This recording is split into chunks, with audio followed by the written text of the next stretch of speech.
Welcome back to another episode of your monthly Caribbean Drone News, and this is the October 2025 edition. These are the stories that we'll be bringing to you this month. An Antigua farmer wins CARICOM Youth Farmer of the Year award with his drone project. A drone fleet boosts police efforts in St. Vincent and the Grenadines, and a drone training initiative for the youth of a Jamaican community. Let's get into it. In our first story, congratulations are in order for Mr. Michael Joseph of Antigua, as he has been named the recipient of the prestigious CARICOM Youth Farmer of the Year Award for 2025. The significant regional honor directly highlights the power of integrating modern technology into farming. Joseph's operation is a showcase for precision agriculture, where he utilizes agricultural drones to execute detailed aerial surveys of his crops. This allows him to gather exact real-time data on everything from crop health indices to soil moisture levels. By having this high-level intelligence, Joseph can drastically reduce his operating cost and environmental impact by only applying water and fertilizer precisely where needed.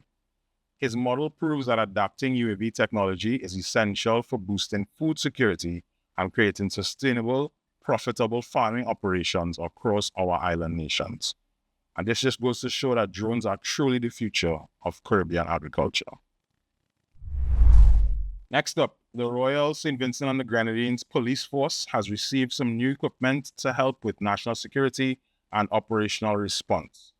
This assistance comes from the government of Taiwan and includes a new fleet of drones. These new drones will greatly improve the police's ability to monitor coastlines and waters for illegal activity and smuggling, provide quick, real-time situational awareness during natural disasters or major incidents where ground access might be difficult, and assist in effective search and rescue of missing persons or lost property. Now, this cooperation highlights how international partnerships are playing a key role in equipping island nations with modern, efficient tools that they need to maintain community safety and effectively patrol their borders. And in our last story for today, an incredibly important initiative focused on the economic empowerment and technical skill building has launched in Jamaica, specifically targeting the youth of Trenchtown. The program, led by Bright Star Lottery Jamaica, BLJ, and in collaboration with the Mona Geoinformatics Institute, is providing youth with a powerful new resource, an after-school advantage center equipped for drone technology training. The curriculum moves past basic operation, placing a strong emphasis on technical proficiency and applied science, including detailed instructions in drone maintenance and software application. As BLJ General Manager Debbie Green emphasized, the goal is to ensure Jamaican youth are not merely consumers of innovation, but creators of it, preparing them for a global drone market projected to exceed $100 billion.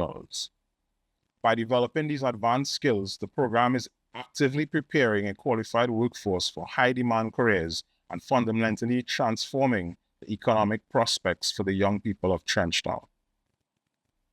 And we're here for it, and we hope to see more of it in the Caribbean region.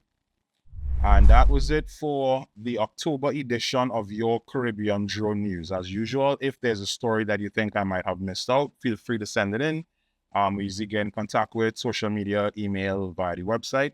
And guys, make sure to sign up for the newsletter. We have an episode dropping every month featuring our pilot highlight, and there's lots of other cool stuff coming as well.